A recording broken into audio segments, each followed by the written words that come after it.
ഹലാലായത് മാത്രമേ വാങ്ങിക്കൊണ്ടുവരാവൂ. ഇത്രയും കാലം കാത്തു സൂക്ഷിച്ച ഈമാന് നശിച്ചു പോകരുത്, ഇഖ്ലാസ് പോയി പോകരുത്. ഹലാലായി എന്ന് പൂർണ്ണമായും ഉറപ്പുള്ള രീതിയിലുള്ള നല്ല ഭക്ഷണം ഏതെന്ന് നോക്കിയിട്ട് അത് വാങ്ങിക്കൊണ്ടുവരണം, അതേ ഭക്ഷിക്കാൻ പറ്റൂ. എവിടെയും ശ്രദ്ധിക്കേണ്ടതും സൂക്ഷിക്കേണ്ടതുമാണ്. കീടകങ്ങളിൽ മാത്രമല്ല, പുറത്തു പോകുമ്പോഴും ശ്രദ്ധിക്കേണ്ടതാണ്. സൂക്ഷ്മതയോടെയാണ് കഴിക്കേണ്ടത്. കടിക്കുന്നത് മോശമായാൽ തഖ്വ കുറഞ്ഞു പോകും, ഇഖ്ലാസ് കുറഞ്ഞു പോകും. കണ്ടില്ലേ, ഇജാബത്ത് കുറഞ്ഞു പോകും, സ്വീകാര്യത കുറഞ്ഞു പോകും.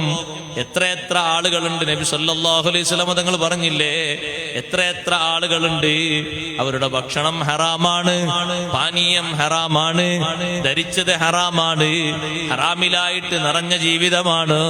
ഫഅന്നാ യുസ്തജാബു ലിദാലിക, അവൻ എങ്ങനെ ഉത്തരം നൽകപ്പെടാനാ?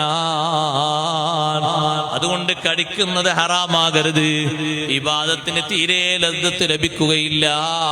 ഒരു ചെറിയ ധാന്യം എടുത്തത് മാറിപ്പോയപ്പോ, ഇബാദത്തിന്റെ മധുരം നഷ്ടപ്പെട്ടപ്പോൾ ഉമ്മയോട് വന്ന് ചോദിച്ചുകൊണ്ട് അത് തിരുത്തിയിട്ട് പൊരുത്തപ്പെടിച്ചിട്ട് ഇബാദത്തിന്റെ മാധുര്യം എനിക്ക് ലഭിക്കണമെന്ന് ആഗ്രഹിച്ചു പോയ മഹാരഥന്മാരില്ലേ, പഴയകാലത്ത് ജീവിച്ചു പോയവരിൽ.